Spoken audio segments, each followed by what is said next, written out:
This is a 2005 Ford Escape. I had difficulty reaching the oxygen sensor on Bank 2, Sensor 1, which is the upstream sensor. But I found that it was easy to reach what I needed instead of from under the car, from on top. I'm just going to show you quickly some of the things I had to undo to make it work, where I had plenty of room. So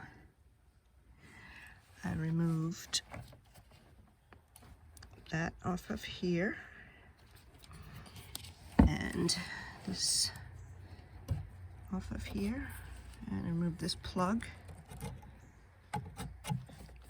and I can move this whole harness or vacuum out of the way. And I unclipped this from the engine. So you're able to move the harness, move all that air hose out of the way, and then you can see you can easily reach the plug. And just below the plug, you can reach your hand in here, gives you enough room. You will feel the oxygen sensor. You can see that green wire, and my ratchet with a swivel is attached to the oxygen sensor. I think you can see this a little better.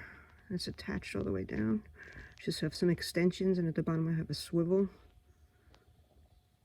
But this to me is much easier. I did it from underneath the car and before, and it's just really hard to get in that space without hurting your hands. The other nice thing is that from up above here, you're able to get a little more leverage than from underneath the car.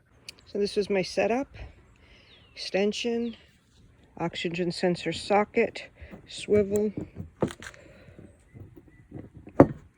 and I did spray some penetrating oil over the sensor and let it sit for a little bit, and I was able to get it out pretty easily. You can reach it by hand. So much easier. This one came out with not too much of a problem at all, and we're about to put the new one in. Highly recommend going in by the firewall in the back of the engine. Much easier than trying to go from underneath the car.